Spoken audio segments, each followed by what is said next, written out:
যে ব্যক্তি নামাজকে যথাসময়ে আদায় করে না, ইউআখিরুনাস সালাহ, তাখির করে, নামাজ সবসময় দেরিতে পড়ে।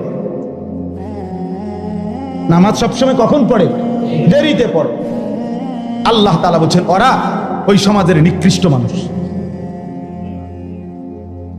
ফাওয়াইলুল লিল মুসাল্লিন আল্লাযীনা হুম আন সালাতিহিম সাহুন।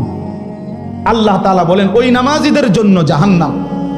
ওয়াইল জাহান্নামের একটি গুহা, জাহান্নামের একটা অংশ, জাহান্নামের ভীষণ আযাব। আল্লাহ তাআলা বলছে তারা আল্লাযীনা হুম আন সালাতিহিম সাহুন, যারা তাদের নামাজের মধ্যে সাহুন, অলস, নামাজকে সবসময় দেরি করে, নামাজকে সবসময় দেরি করে।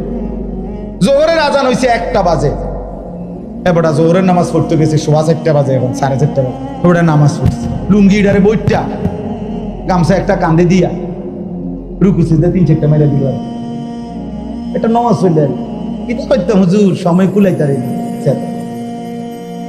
এতক্ষণ গরু গোসল করাইছে, গরু গোসল করাইছে, গরু গোসল করানোটা খুব দামি দরকারি বিষয়। তো নামাজকে এরকম প্রতিনিয়ত যে বিলম্ব করে আল্লাহ তাআলার কোরআনের ভাষায় তারা নিকৃষ্ট মানুষ, নিকৃষ্ট মানুষ। আদাউস সালার অন্তর্ভুক্ত, আদাউস সালার অন্তর্ভুক্ত নামাজকে বিলম্ব। আচ্ছা, হাদিসের মধ্যে আছে, কোরআনেও আছে, যে ব্যক্তি নামাজে অবহেলা করে, আল্লাহর কসম, আল্লাহও বলছে নবীজিও বলছে সে মুনাফিক।